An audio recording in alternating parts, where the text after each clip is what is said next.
Twin brothers Colin and Taylor Fitzpatrick fought for 2 years to earn starting jobs, and after finishing their sophomore season strong, they finally have them. After Colin barely won the first brother-on-brother matchup last episode, his NIU team was able to win a bowl game, whereas Taylor's Kent State team floundered to a 3-9 record. This year, both brothers are hoping to compete for the MAC title, but their teams will start off the season with brutal non-conference matchups against some top 10 teams. We'll go ahead and get into those and see if Colin and Taylor can carry their squads to greatness in their junior seasons. Alright boys, so for the first game of this season, Taylor is headed to Death Valley to take on the Clemson Tigers. Tigers already have a 7-point lead, and Taylor's gonna have to convert a 3rd and long, get sacked on the play. That is definitely not how he wanted to start out the season, but thankfully he has an easy throw open to the curl route. Kent State is probably gonna need a touchdown out of him on this drive, as he gets out of the pocket here and makes a super risky throw across his body to Thomas, but somehow that winds up as a completion. So the gamble pays off for Taylor. He's got to be more careful than that in the future, but he is throwing caution to the wind in this game, and that was a great catch by his wide receiver to come down with that. Taylor is clearly not intimidated by his environment, and he's putting together a solid drive here. We'll see if he can punch it in here. Play action pass on 1st and 10, and tries to fit it into a tight window but can't quite do it. So Taylor's gonna have a huge 3rd and 8 coming up here, and tries to fit it into A but cannot do it. Lucky that wasn't picked off, and coach is gonna go for this 4th and 8. We'll see if this works out, and Taylor has the slant on the backside. Was that a first down there? Just gonna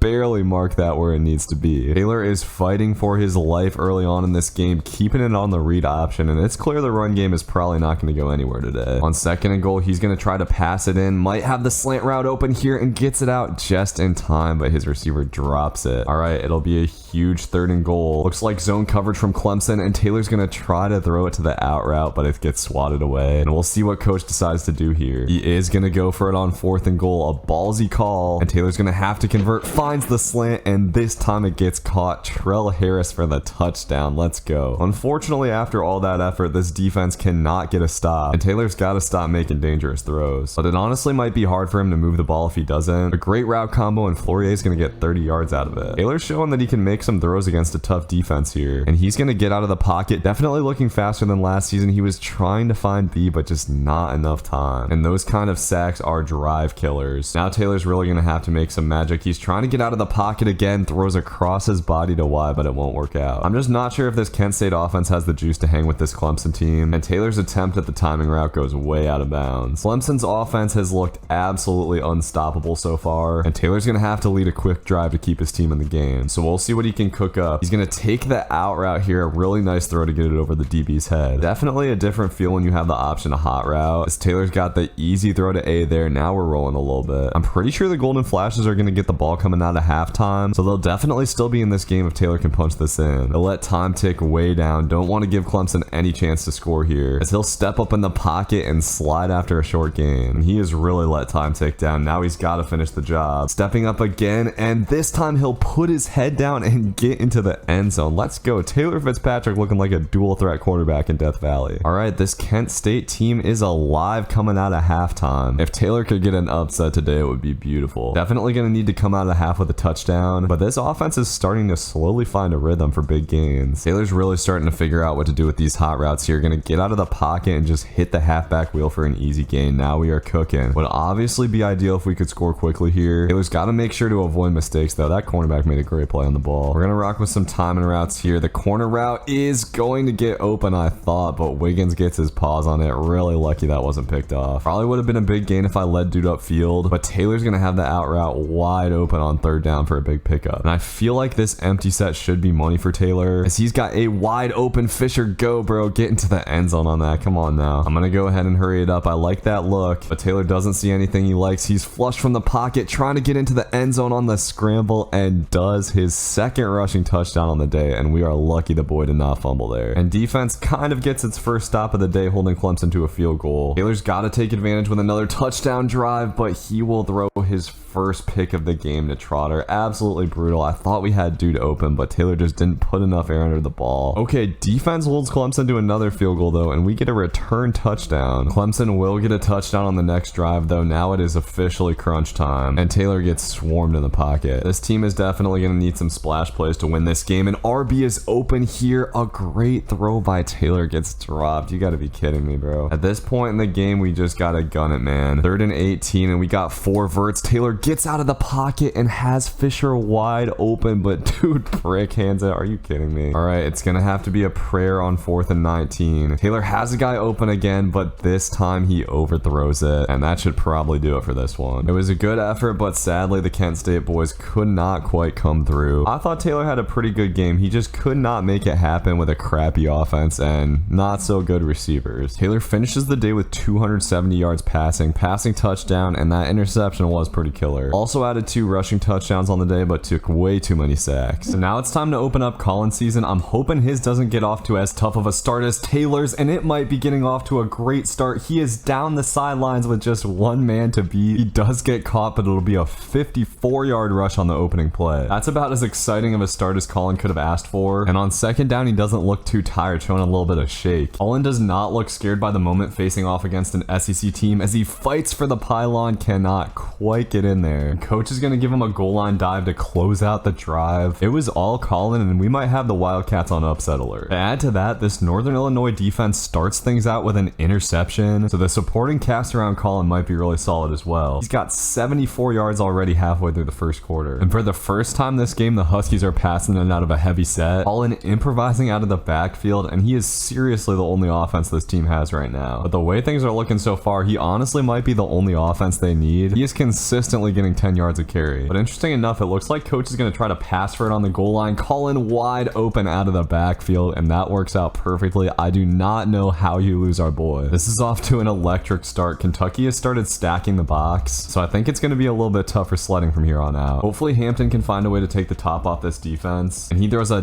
dime over the middle to however you say that dude's last name. Shockingly, it's looking like this game could potentially be a blowout if the Huskies are able to score on this drive. It'll be 14-0 after an excellent first quarter. Now I have a feeling coach is going to keep running the ball until Kentucky can stop it. This will be a big 3rd down though. Gotta find a way to pick this up, and Colin's open out of the backfield again, but does get picked up. It'll be 4th and 2. And I guess coach decided to go for a field goal and the Huskies miss it. Big opportunity to stretch the lead there missed as the Wildcats go down and get a tutty. And the way Kentucky is playing defense right now, this offense might have to figure out something else. The blocking has been questionable at times. I'm not a big fan of this conservative halfback screen on 3rd and 14, but it actually sets up pretty well. Sadly not able to quite sneak around the edge. And Kentucky ties the ball game up with a minute left in the half. Now this quarterback's got to do some cooking. All he's been doing is locking on to Colin. And after Colin comes off the field, he unfortunately throws a pick 6 in the sim. This game went from promising to not so hot really fast. Colin has mostly been bottled up since those first couple of drives. I'm hoping he can make another big play again soon. Absolutely need a 3rd down conversion here. We'll see what Hampton can do. Colin's trying to get open, but if he doesn't get open, it seems like no one does. So unfortunately, this team does pretty clearly have some problems, but Colin might finally have a big play here. If he can get around the edge, he will at least pick up the 1st down, and that feels good after a tough second quarter. I feel like this team needs a touchdown here to stay in the game. It's crazy I was talking about this maybe being a blowout on our side at the start, and Colin's starting to show a little fatigue. He is definitely not a workhorse build, and all these carries are wearing on him. He will be on the field for this absolutely huge 3rd down, and is wide open out of the backfield. This might be the big play we needed as Colin is dog tired, but no one is anywhere close to him. We will take that to the bank. And defense has been pretty clutch at sometimes today. Despite turnovers from the offense, they've been getting some stops. It does feel like the passing game's got to start cooking as coach has Colin run a crazy route. He plays it to perfection, but a bad throw is going to get the ball knocked out. All right, so another huge 3rd and 9. Need QB to make a play as Colin is calling for the ball, but that'll be short of the 1st down. Dang, bro. I did accidentally hurry it up, and you know what? We're going to let it ride. Colin is dog tired. We just need 1 catch from him, but the quarterback throws it elsewhere, and thank God we pick up the 1st. Unfortunately, after coming off the field for a couple of plays, it is already 3rd down again, and there is nowhere for Colin to go to get open. Hampton gets sacked. But defense has just been so dang good. With their backs against the wall, they get another stop. Colin getting absolutely creamed on 1st down though. Looks like Colin's coach is trying to avoid being too aggressive backed up on the goal line, but we might have to try to pass it here. All right, the ball is going to go in the air on 3rd and 12. We'll see what happens here as the quarterback is taking off, and he will slide. They marked him 1st. Are you serious? I will absolutely take that nice little gift from the refs, but Hampton gets sacked. That is not ideal. Coach calls a timeout, but we are running the ball on 2nd and and long. It just seems like Kentucky knows the plays at this point. And I don't know why we're even throwing a screen pass here. Colin was actually kind of hoping, but it hits off the back of his head. So we will have overtime on our hands here in Kentucky. And the Wildcats started out with a field goal. Colin and the boys are going to have a chance to win the game on this drive. All Colin's team needs is just one play from him. And this play is setting up perfectly. He hits the juke and will get his team down to the 5. Now we're talking. Just got to punch it in on 1st and goal here. And that is well blocked. Colin will fight into the end zone for the game-winning touchdown. Bang. An electric start to the season. Colin absolutely balls out, getting the game winner as well. Taylor is just fast enough at this point in his career that he can get out of the pocket pretty easily. So I'm definitely going to have to make sure we take advantage of that. I'm just so used to him being a pocket passer though. He's leading a really solid drive here, and coach is calling the read option. He will get into the end zone for the easy touchdown. A little bit of a late hit there from Bowling Green, and BG does go ahead and answer right back. Looks like we might have a shootout on our hands, as Taylor's going to bring it to 5 wide here. This was absolute money last game, but I thought that dump off was going to go for more. Now we got a 3rd down, and coach is going to stick with the formation here. Not seeing anything open off the bat, but thankfully some nice pass protection. Similar to Colin's first game, the Kent State offense is nothing but Taylor right now. They're going with pretty much a full air raid approach, and with the ease Taylor's been making these reads, I do not blame him. He still has yet to throw a pick that was not out of total desperation, and these receivers have been doing their part. His team might not be good enough to beat Clemson yet, but I could definitely see him winning 10 or 11 games and maybe making a BCS bowl. Even with the 12-team playoff, if Kent State ran the table, they still probably wouldn't get in. And an absolutely insane pocket here. Taylor is going to navigate it beautifully and find space for the touchdown. That was most definitely not a play that would have happened against Clemson. I'm looking forward to enjoying more time in the pocket in conference play. And it's important that Taylor stays dialed in here, because next week he's going to have a super tough game at LSU. That might even be harder than the Clemson one. Honestly though, as long as defense gets a couple of stops, I feel like this team could have a chance in that one. First, we got to take care of business here though. This game is far from over, but the ease with which Taylor's getting out of the pocket has been very helpful, and he keeps his eyes downfield, throwing an absolute dot to Gavin Garcia. Taylor continues to make risky throws, and they continue to work out for big gains. He still doesn't have a passing touchdown on the day just yet, and that one is going to get broken up. A little bit of a risky play, as coach is actually calling a halfback screen here. We'll see if this works out. Taylor dumps it off, and that will be easy money for Gavin Garcia, who doesn't get a lot of love, but he's looked pretty good out of the backfield. So this team heads to the second half with a nice little 12-point lead, as Taylor only has 2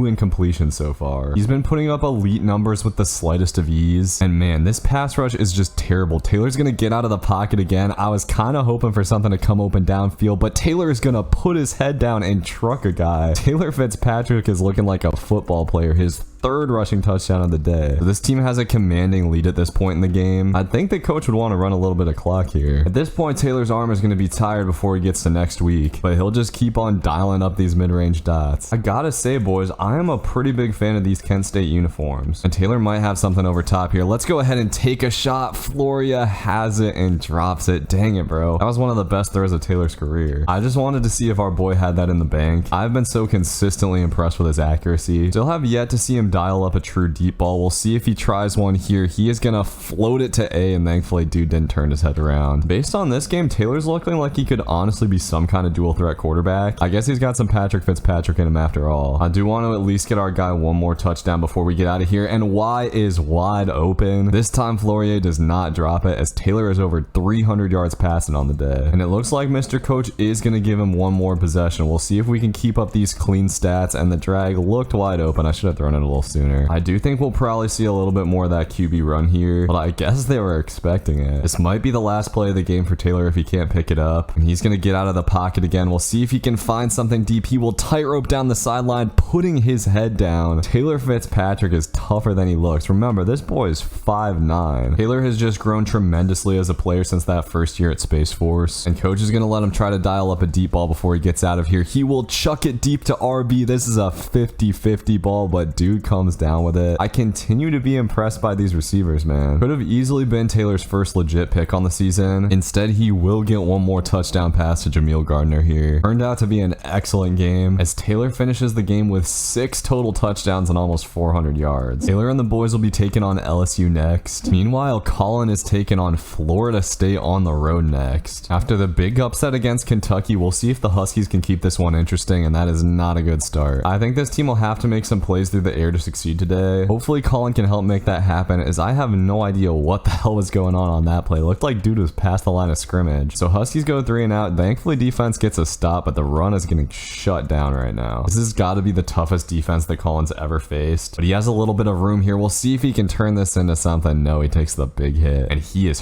hurt on the play. Thankfully Colin got back on the field pretty quick, but that looked like it could have been bad, and he is just getting pounded right now. Playing against 5-star athletes is a little bit different. It's unfortunate that this team can't seem to move the ball when Colin is not running it, and he maybe shouldn't have called for the ball there. Hampton throws it right to dude. Defense does hold the Noles to a field goal though. They've been really good so far. Colin does head into the second quarter with barely any yards on the day, and this is a huge 3rd and 5 for this team on the edge of field goal range. Colin is open out of the backfield, but Hampton just misses him by a mile. Having such a crappy quarterback has really been hurting Colin, and he's open here. This time he catches it, but cannot put his head down against that linebacker. All right, so things are not exactly looking ideal. Gonna need to make something shake here, and Colin has the edge. Finally a big play. He hits a nasty back juke and will fall forward for the 25-yard gain. Very satisfying after how this game started out. So hopefully that'll turn into a little bit of momentum, but it's hard when teams just don't respect the pass at all. We'll see what Colin can do here with this wheel route on 3rd and 8, and he is not open. Of course that means we won't be picking up the first, but coach has actually elected to go for it on 4th and 8, and Colin's running the angle route. Brick hands an easy catch that probably would have been a first down. Can't blame the quarterback for that one. Thankfully defense is seriously keeping this team in the game, and Colin's trying to make a big play happen here, hitting the back juke, and he might be loose. A little bit of creativity for Colin created space, and a dirty back juke is going to spring him for a massive touchdown. Colin provides the exact spark that this team needs. FSU answers with a field goal, so the Huskies have a little bit of time before halftime to respond. This team has been clamping Colin up through the air, and Hampton is 2 for 10 on the day. Coach is just going to call a draw on 3rd down, and honestly we probably have a better chance to pick it up this way. Sadly Colin cannot do it though. FSU does get a touchdown before half, and Colin just trying to get his team out of their own end zone here. Despite all the struggles, our dude is averaging a clean 10 yards per carry, and finally gets open out of the backfield here, hitting a nice juke and getting just completely creamed, but he bounces right back up. He is a trooper. They build him tough in the Fitzpatrick family, man. Love to see this from both of the boys. It does sort of feel like Colin's gonna need to come up with another miracle play. Has pretty good blocking here, might be able to make it happen, and gets around number 7, but he gets him from behind. Colin almost made the magic happen again. Absolutely need to finish this drive with 6 to have a chance here. Counter's able to get 5 yards, but we need more. Colin's QB is 5 for 15. He is literally this entire offense right now. Thankfully dude actually completes a pass that wasn't to him. And tired as hell, Colin comes out of the game, and Hampton actually gets a touchdown. Thankfully defense continues to ball out, so Colin will get the ball back at the end of the game, but gets lit up again there. And coach is going to call a screen here. I'm not so sure how I feel about this call, but it looks like it's setting up pretty well, and Colin's going to turn it into 11 yards to make it 3rd and manageable. All right, so got 2 plays to pick up 2 yards, and Colin's going to get it nice and easy on this play. Might just have a shot here, boys. Colin running the counter here, has a man to beat and cannot do it. Just great tackling. Our guy is dog tired, but coach is keeping him on the field. I think we're going to have to use a timeout here soon, as Colin still falls forward for extra yards. Over 150 against a tough defense with no passing game is very impressive. A clock starting to become a factor here. We got to put it in the air, and I'm a little bit worried about what Hampton's going to do if Colin doesn't get the ball. This game is unfortunately going to be in the hands of the quarterback. I'm calling for the ball at any opportunity. I do not trust this dude to make a read, but he's going to have to. So here it is. Absolutely huge 3rd and 9. We'll see what we can cook up here. Colin is open, but just a terrible throw, man. Okay, so here it is. Last chance on 4th and 9. Colin is going to try to get open and makes an absolutely ridiculous catch. I thought we were 1,000,000,000% dropping that. Our guy is still gassed, but it is go time. Colin getting some separation on the corner route, drops it. Honestly, probably saved some time there. Colin has to watch a couple plays from the sidelines though, and they do not go well. So 4th and 18 will probably be the game. I don't think Colin's going to get the ball here. He was open deep, and it's going to be 1st and goal. Hampton actually did something right for once. Let's go. All we got to do is punch it in. Come on, dude. Colin is open out of the backfield, and the Huskies are going to take the lead pending the extra point. I cannot believe it. Hampton came up clutch, man. All right, the extra point is going to be good. Just got to make sure no funny business happens here with 13 seconds left. That return looked just a little bit dangerous. FSU is going to have one last play here to avoid the upset, and it is going to be a sack. Defense comes through yet again. An absolutely thrilling game as Colin has the game-winning touchdown 2 games in a row, 150 yards rushing on the day, and we sent Florida State packing. So after that absolutely classic game from Colin, Taylor is taking on LSU. We'll see if the brothers can pull off back-to-back upsets. So we will just see what happens here. Lots of confidence coming off last week's game, but Taylor is going to have to play the best game of his life to win today. LSU is ranked number 5 in the country. This is definitely the toughest environment Taylor's had to play in, but he looks relaxed to start this game out. And remember, Taylor does not have the supporting cast that Colin does. He gets sacked instantly on that play, which is unfortunate because it looked like he had a dude coming wide open. No matter though, he will take the corner out and get a clean 20 yards for Kashawn McCray. Taylor looks dialed in, man. I'm more worried about the rest of the team at this point, and we got to make sure to not take those sacks. Couple plays already where someone's been coming open and Taylor just hasn't had time to deliver the ball, and he makes a terrible mistake there. His first just really bad mistake of the season as the LSU home environment gets to him, and that'll be a pick 6 for Andre Sam. All right, so it turns out to be a pretty horrible start for Taylor, and he has nowhere near the time he had last game in the pocket. The pass rush definitely looking like a huge obstacle early on. Gonna have to rely on those quick hot reads like the curl and out routes. Hopefully Taylor can get the seam open a little bit today as well, and he does deliver a dot on the corner route. The sign of a truly great player is, can you bounce back when things get tough? Right now Taylor's trying to show that he can do that, but just has to throw this away again. Almost took a bad sack. We're gonna go to the bunch here. Liked how this was looking last game, and we got a nice little easy curl route to Holmes over the middle. Tight end hasn't been as much of a factor so far this year, as Taylor's been leaning on his wideouts a whole lot more. We got a run for the first time here. Taylor is gonna keep it, and the instant block shed gets him pulled down in the backfield. All right, so 2nd and long. We will see what we can cook up. I'm gonna try the corner route, and thankfully McCray runs a great route and loses the cornerback in coverage. That's a big time throw as well. Taylor's gonna try to get it in with the quarterback sneak, but gets stuffed trying to hurdle over the line. And coach is calling a funky little play action on the goal line. I don't know about this. Taylor's gonna try to get out of the pocket, but takes the sack. Dang, bro. The Golden Flashes are gonna have to settle for a field goal here. And like I said, man, I am not expecting a whole lot from this Kent State defense. Taylor is just gonna have to be that much better on offense. Ideally, he leads a touchdown drive here, kills all the clock, and we go into half looking pretty okay. Those timing routes are starting to get open, but the fact that offense couldn't get a touchdown on that last drive still hurts. They're trying to get Justin Holmes involved and trying to run off some clock. Coach is gonna give the read option another whirl. Taylor makes the wrong read, but somehow is still gonna pick up a huge chunk. All right, this drive is looking pretty promising. Taylor gonna go play action here, easy to Holmes. Glad that connection is getting cooking a little bit. With Taylor at the helm, this offense has pretty much turned into a full-on air raid, as coach giving him the ability to hot route has been huge. And we'll see if the goal line offense is more successful here. Taylor is going to keep it, insta block shed, but thankfully he's able to stumble in. Let's go. Need a stop here from defense, but they do not get it. All right, well, with 10 seconds left, now it is time to just hook and pray. Taylor's gonna roll out here. We'll see if dude can get some separation. Nope. Possibly not the smartest move to still be passing it here. We're going balls to the wall today. Taylor just rolling out, and I guess we'll take a nice little 10-yard game before halftime. All right, so this one's not looking great at the break, but here we go. LSU's quarterback throws an interception coming out of halftime. This might be the momentum swing this team needed. That's Holmes again, the big boy rumbling down to the 1, and he is hyped up after having a big first half. This time Taylor's just gonna try handing it off to the fullback, but I don't know where bro was going. Back to the QB sneak. I'm gonna try to hurdle the line again, and this time it works out, thank God. Taylor's 2nd rushing touchdown on the day, but it is clear defense is gonna have a tough time stringing 2 stops together. Really just need one more from them to get back in this. And man, that early pick 6 from Taylor just hurts so bad. He has played really well outside of that. Time ticking down in the 3rd. Hopefully he can get a big play going soon. He's gonna roll out here, and it looks like he's gonna scramble, but instead gets it into Garcia. He's gotten those sneaky throws off a couple of times in the last few weeks. No matter what happens in this game, it's impressive that Taylor's had this offense looking like this against a top 5 team. Okay, so Taylor heads to the 4th, fighting to stay in this game. Gotta find a way to push it into the end zone here, and he should have that route wide open, but does not lead his receiver quite right. That's unfortunate. Was hoping for an easy one there. Looks like Taylor's gonna have to fight this one out, and he needs to find a way to convert this 3rd and 10. Gonna go stick and nod here. That's not looking so good. He'll try to get a to the drag, and it'll be 4th and 1. I feel like the team's got to go for this for sure. Huge upset on the line for Taylor. 4th and 1, and coach is going with the pass. Taylor getting out of the pocket, and he will pick it up. Thank God he held on to the ball there. Coach is going to go with the same read option we scored on earlier, and this time Taylor is just wide open. I don't know how they lost him there, but he is racking up the touchdown rushes right now. And on this huge 2-point conversion, we're going with 5 wide. Just a simple spacing play here. It's not going to look very good, and Taylor fighting for the goal line but can't get in. Okay, so moment of truth for this defense. They haven't been able to stop anything all day, but I love the play call from LSU there. If they give Taylor the ball back, he will have the chance to lead a game-winning drive. And the boys are set in the house. Daniels is going to throw it over the middle, and it is picked off. Number 28 is going to get to the 15. Defense comes up huge. That's Dallas Creedith, the former Iowa player there. And here we go. Taylor's got to punch it in. LSU going with zone, and Taylor will get out of the pocket. Gonna have to slide here for the 6-yard gain. Coach is going to try to run it down here against a stacked box. That's one of the first times Taylor's handed it off all day. And here we go. It'll be 3rd and 5. Looking for the halfback angle route here, and Garcia drops it. You gotta be kidding me. All right, this is the game. 4th and 5. My controller is vibrating like crazy, and Taylor's gonna throw it to the out route. McCray brick hands it. 2 brick hands in a row. You gotta be kidding me. The pressure got to the boy. A golden opportunity blown. Now we need another stop from defense. And LSU going ultra conservative here, but that was a huge carry. All right, man, this is it. 3rd and 4 for the game. It looks like LSU is probably gonna pass it. And Daniels drops back, throws deep, and he has a man down the sideline. That was an absolute dime. All right, I'm just gonna sim it out. That's the only way we'll have a chance. And LSU does indeed pull it out. The drop from the receiver just killed us. And Taylor balled out for the most part, had 3 rushing touchdowns on the day, but I think he's gonna be thinking about that pick 6 all night.